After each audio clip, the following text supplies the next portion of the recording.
ఏళ్లుగా అన్నదమ్ముల్లా కలిసిమెలిసి ఉన్న తెలుగు ప్రజలను విభజిస్తూ కాంగ్రెస్ పార్టీ తీసుకున్న నిర్ణయాన్ని వ్యతిరేకిస్తూ వైఎస్ఆర్ కాంగ్రెస్ పార్టీ ఉద్యమాన్ని ఉధృతం చేసింది. విభజనను ఎట్టి పరిస్థితుల్లోనూ అంగీకరించేది లేదని నినదిస్తూ విజయనగరం జిల్లాలోని 9 నియోజకవర్గాల్లోనూ నాయకులు బుధవారం నిరాహార దీక్షలు చేపట్టారు.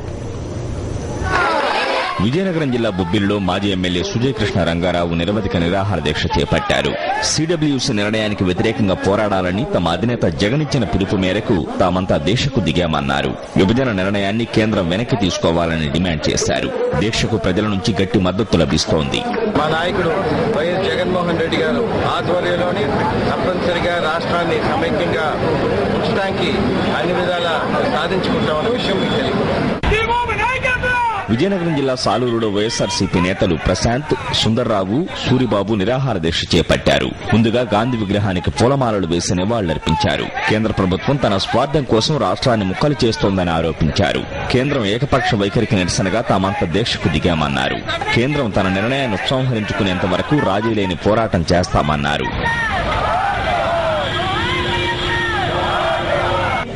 నెల్లిమర్లలో పార్టీ జిల్లా కన్వీనర్ పినమచ్చ సాంబశివరాజు నిరసన దీక్షలో పాల్గొన్నారు.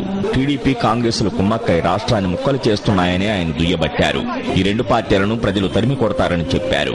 పార్టీ పరిశీలకుడు జహీర్ అహ్మద్ మాట్లాడుతూ విభజన వల్ల ప్రజలకు నష్టమే తప్ప మేలు జరగదని ఆనాడే దివంగత మహానేత వైఎస్ఆర్ గుర్తించారని, అందుకే విభజనను వ్యతిరేకించారని గుర్తు చేశారు.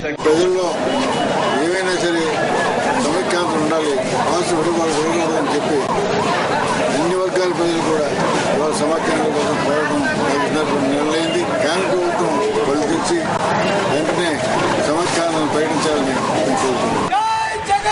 సమైక్యాంధ్రను సాధించి మహానేత వైఎస్ రాజశేఖర రెడ్డి కలలను నిజం చేద్దామని ఎస్కోట నాయకులు నినదించారు. నియోజకవర్గ సమన్వయకర్తలు బోకం శ్రీనివాస్, గేదెల తిరుపతి, వేచలపు చినరామునాయుడుల ఆధ్వర్యంలో దీక్ష చేపట్టారు. రాష్ట్రాన్ని ఎట్టి పరిస్థితుల్లోనూ ముక్కలు కానివ్వబోమని స్పష్టం చేశారు. కలిసి ఉంటేనే ప్రగతిని, విడిపోతే అధోగతేనన్నారు.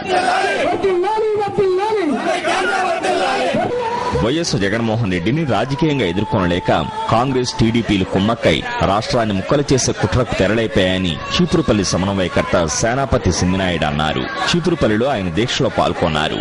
సింగినాయుడు మాట్లాడుతూ ఇలాంటి పార్టీలు కాలగర్భంలో కలిసిపోతాయన్నారు. విభజనతో ప్రజలకు తీవ్ర నష్టం వాటిల్లుతుందని పార్వతీపురం నేతల ఆందోళన వ్యక్తం చేశారు. పార్టీ సమన్వయకర్తలు కొయ్యాన శ్రీవాణి, జమ్మాన ప్రసన్న కుమార్, ఉదయభాను, ఇందరితో పాటు పట్టణ కన్వీనర్ ద్వారపురెడ్డి శ్రీనివాస్, గులిపల్లి సుదర్శన్ రావు తదితరులు దీక్షలో పాల్గొన్నారు. రాష్ట్రం విడిపోతే నీటి సమస్య, నిరుద్యోగ సమస్య తలెత్తి భావితరాలకు తీవ్ర అన్యాయం జరుగుతుందన్నారు. సమగ్ర ప్రణాళికతో పోరాటాన్ని ముందుకు తీసుకువెళతామని, సమైక్య రాష్ట్ర ప్రకటన వచ్చేంత వరకు పోరాడతామని తెలిపారు.